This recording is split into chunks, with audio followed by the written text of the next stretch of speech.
అని ఆ పరిచయం చేస్తున్నాడు. అనేక దేశాలకు తీసుకెళ్ళాడు, అనేక ప్రాంతాలకు తీసుకెళ్ళాడు, అనేక స్థలాలు తీసుకెళ్ళాడు.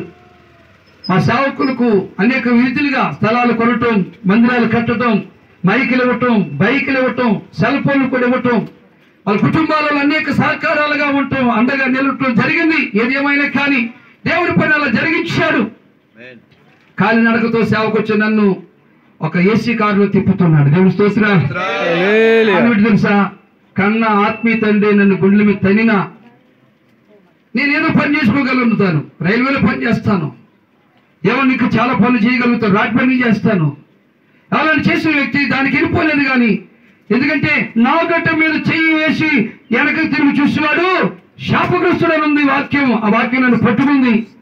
దేవుని కోసం మోకాళ్ళ మీదకి వచ్చి ప్రార్థన చేశాం. దేవుడు ఆశ్చర్యంగా లేవనెత్తాడు, అభివృద్ధిపరిచాడు, పరిచయంలో ఫలభరితముగా చేశాడు. ఏమండి దేవుని ప్రజలరా, అనేక చోట్ల దేవుని కార్యాలు ఆయన జరిగిస్తున్నాడు. ఆరాధనలో దేవుడు ప్రవచనాన్ని విడుదల చేస్తాడు. ఆ ప్రవచనంలో దేవుడు స్వస్థత కార్యాలు చేస్తాడు.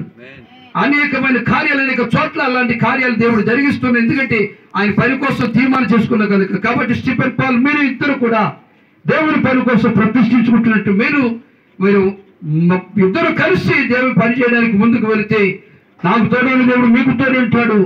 నన్ను బలపరిచి స్థిరపడి మిమ్మల్ని బలపరుస్తాడు, పరిచయం బలంగా వాడుకుంటాడు. ఈ ప్రాంతంలో చాలా పరిచయం ఉంది. నేను ఎక్కడికి వెళ్ళి ఒకే మాట చెప్తా, చాలా మంది ఆశ్చర్యపోతారు. ఏమంటారంటే ఇదేంటి పాస్టర్ గారు, ఇప్పుడు మేము వెళ్ళలేదు. ఆ ప్రభు ఒక మాట అన్నాడు, మీరు ఉచితంగా పొందుతుని ఉచితంగా పంచిపెట్టారని అన్నాడు. అయ్యగారు మీ రేట్ ఎంత అని అడుగుతారు. ఎవరిని అడుగుతున్నారో తెలుసా అంటున్నా.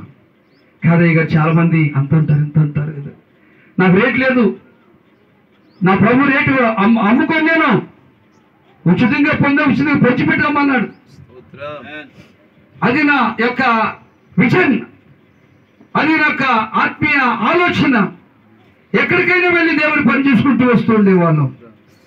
ఆత్మదేవుడు అక్కడ ప్రేరేపణ కల్పిస్తే, ఆత్మదేవుడు అక్కడ సమస్య కల్పిస్తే అప్పటికప్పుడు నా దగ్గర ఉన్న కూడా 10,000, 15,000, 25,000 అలాగా పరిచర్యకి ఇవ్వటం, వాళ్ళకి ఇవ్వటం రావటం ఆ ఆత్మీయ ప్రేరేపణ బట్టి జరిగేది. దేవునికి స్తోత్రం. మా పాస్టర్మ గారు అనేది, అయ్యా మీరు పశ్చిమ గోదావరి జిల్లా, మాది కృష్ణా జిల్లా, మా కృష్ణా జిల్లా వాళ్ళు జుత్తుల వారి ఎత్తులుగా కలిగినటువంటి వాళ్ళు నీ యొక్క ప్రేమ చూసి అరుసుగా తీసుకుని లేనట్టుగా చేస్తారు, నీ దగ్గర ఇది పట్టుకెళ్తారు. ఇట్లాంటి ప్రజలను అది చెబుతూ ఉండేది. నేను ఏమి చెప్పినా కానీ నా ప్రభు మహిమ కొరకే చేస్తున్నా.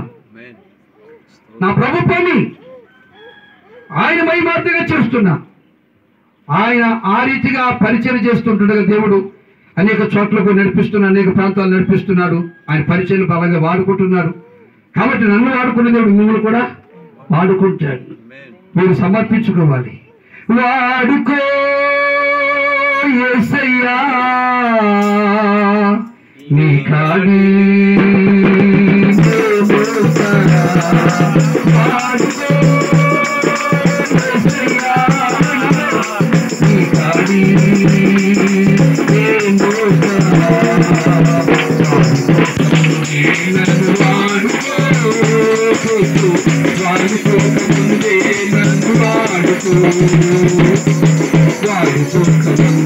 నన్ను